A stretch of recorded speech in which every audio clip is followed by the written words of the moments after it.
Hare Krishna everyone, welcome back to Shravanam Diaries podcast. I am your host Sulalita Devidasi and we are starting with text 1 of The Light of the Bhagavata by His Divine Grace Srila A.C. Bhaktivedanta Swami Prabhupada Ki Jai.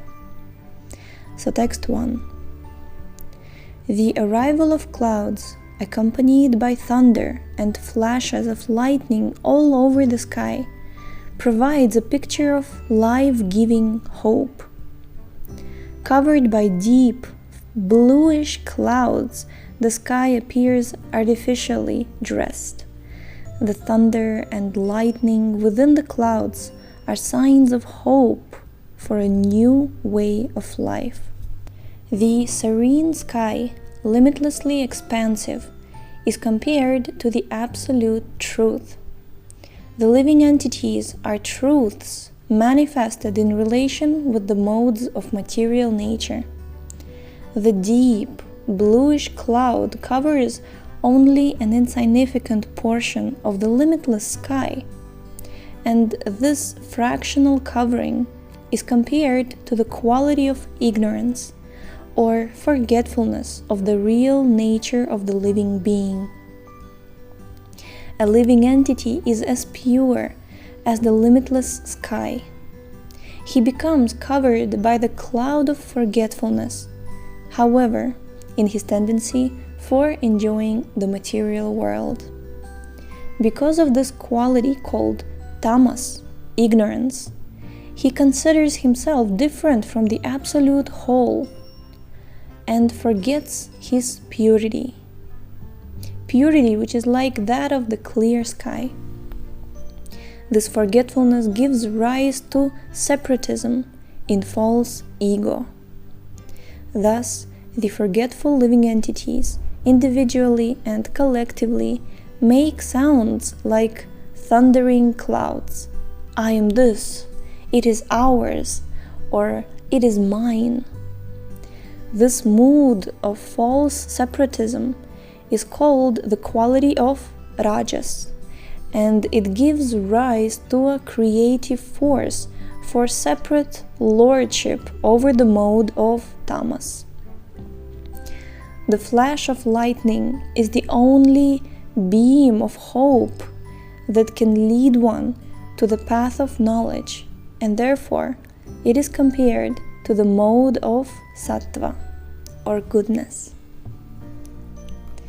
The limitless sky, or the all-pervading absolute truth, Brahman, is none different from the covered portion of the sky. But simultaneously, the whole sky is different from the fractional portion that is liable to be covered by the dark cloud. The cloud accompanied by thunder and lightning cannot possibly cover the limitless sky. Therefore, the absolute truth, which is compared to the whole sky, is simultaneously one with the manifested living being and separate from him, different from him. The living being is only a sample of the absolute truth and is prone to be covered by the circumstantial cloud of ignorance. There are two parties of philosophers, generally known as the monists and the dualists. The monist believes in the oneness of the absolute truth and the living entity, but the dualist believes in the separate identities of the living being and the absolute truth. Above these two classes of philosophers is the philosophy of achintya bheda bheda tattva, or the truth of simultaneous oneness and difference. This philosophy was propounded by Lord Sri Chaitanya Mahaprabhu in his explanation of the Vedanta Sutras. The Vedanta is the medium of philosophical interpretations, and thus the Vedanta cannot be the absolute property of any particular class of philosopher. A sincere seeker of the absolute truth is called a Vedantist. Veda means knowledge. Any department of knowledge is called a part of the Vedic knowledge. And Vedanta means the ultimate conclusion of all branches of knowledge. As philosophy is called the science of all sciences, Vedanta is the ultimate philosophy of all philosophical speculations. Okay. I don't know if I give justice to the beautiful descriptions and the purports, but we'll just continue with a humble and prayerful mind. Text 2. The scorching heat of the sun evaporates water from the seas, rivers, lakes, and reservoirs, and there is little water anywhere. The people become thirsty and always look overhead for rain, but in despair. Yet, just at the right moment, torrents of rain begin to fall everywhere in the land, even on the hard stones, and the land becomes over-flooded. The purport. The welfare state imposes upon its citizens scorching taxes in various forms: income tax, sales tax, land tax, terminal tax, excise tax, customs tax, and so many other taxes. But in due course, when the taxes accumulate into a large sum of money, they are utilized for the welfare of the citizens in various ways. Nonetheless, sometimes it happens that the benefits of the taxes fall like rains on stone-hearted men in the state who are unable to utilize the money properly and who squander it for sense gratification. The common man supposes the unequal distribution of rain to represent nature's wrath for our sinful acts. There is truth in this. Thus, to have an equal distribution of state-raised taxes, the citizens need to be scrupulously honest and virtuous. They should be honest in the payment of taxes to the state, and should have honest representatives to look over the administration. In the modern setup of democratic states, the citizens can have no cause for grievances, because the whole administration is conducted by the people themselves.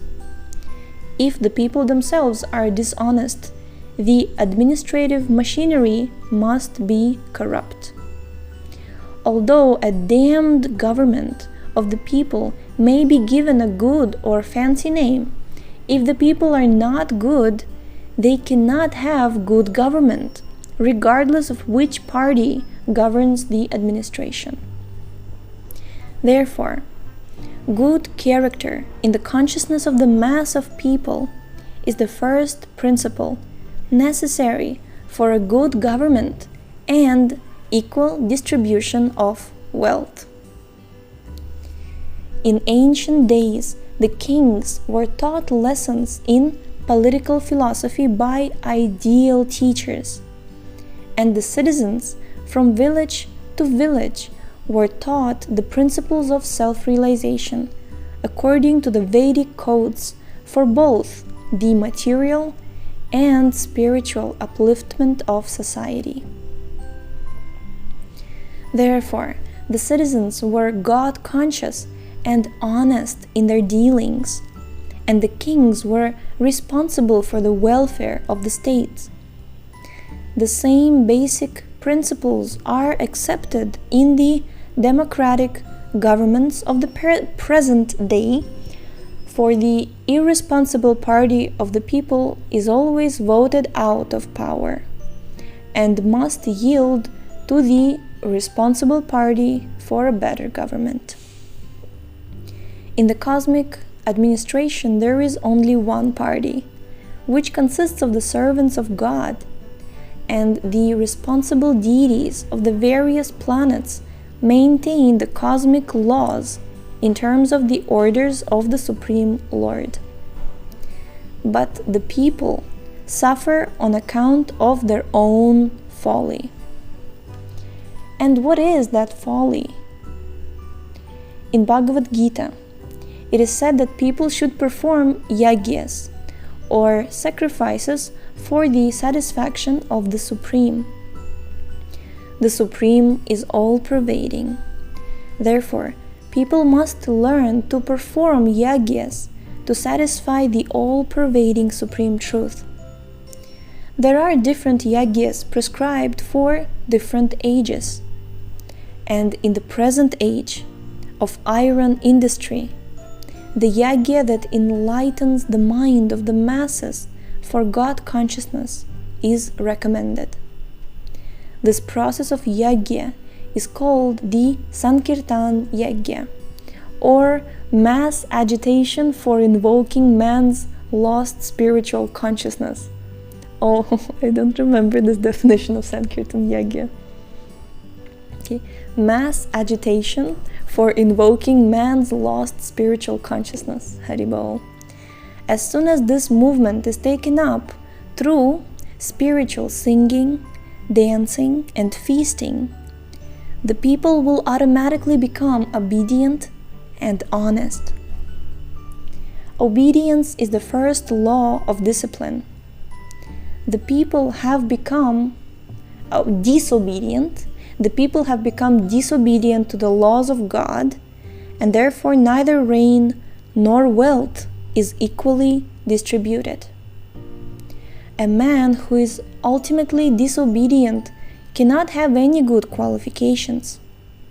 When disobedient leaders lead the disobedient people, the whole atmosphere of the administration becomes polluted and full of dangers, as when a blind man leads several other blind men. The state taxes, therefore, should be spent to build the character of the people in general. That will bring happiness to the citizens of the state. Haribol, Haribol. Alright, so text 3. Attracted by electricity throughout the sky and driven by forceful winds, clouds gradually cover the surface of the earth to satisfy the needy people by supplying water, which is the substance of their life. The clouds bestow rains upon man as the mercy of the Lord, who is always kind to the needy living being. Purport. We should always know that God is ever kind to us. Despite our gross disobedience to the laws of God's nature, the Lord is kind enough to look after our maintenance. Water is one of the most important items for our maintenance, because without water we can neither produce food grains nor quench our thirst. Water is also required very liberally for many other purposes. Thus, the Lord preserved water on 3/4 of the globe and has made it salty to preserve it. Salty water does not decompose, and that is the arrangement of providence. The Lord has engaged the powerful sun to evaporate water of planets like Earth and distill it into clear water in the clouds, and then stock it on the peaks of mountains, as we stock water in overhead tanks for later distribution. Part of the stock of water is refrigerated into ice so that it will not flood the earth for no good purpose. The ice melts gradually throughout the year, flows down through the great rivers, and glides down to the sea, again for preservation. Therefore, the laws of God's nature are never blind nor accidental.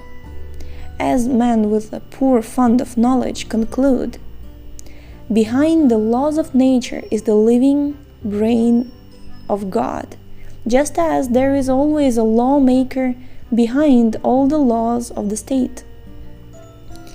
It does not matter whether or not we see the lawmaker behind the common laws. We must admit that there is a lawmaker. Matter can never work automatically without a living hand, and therefore we must admit the existence of God, the supreme living being, behind the laws of nature. The Lord says in Bhagavata that nature works under His superintendence. Nature is only a power, and behind the power is a powerhouse and a brain, just as behind electrical power there is an electrical powerhouse, where everything is conducted by the brain of the resident engineer. The material nature works so perfectly, so nicely, and not blindly, because of the superintendence of the supreme, powerful God. In the Vedic hymns, Atharva Veda, the same thing is confirmed. It is only under the superintendence of God that all the natural laws are conducted. The Lord distributes His mercy in the form of rains on the scorched earth at times of dire necessity. He supplies rain when we are practically on the verge of death for want of water. God is merciful undoubtedly, but He bestows His mercy on us when we need it most. This is so because we forget God as soon as we obtain this mercy. We should therefore remember the mercy of God constantly if we want to avoid distress. We are eternally related with Him, despite the state of forgetfulness already described above. Bhagavad Gita confirms that the laws of nature are stringent because they are conducted by the three different modes. But one who surrenders unto the Lord overcomes the stringency of nature easily. Haribol, thank you so much for tuning in today. The link to this book is in the description, and we shall see you next time. Hare Krishna.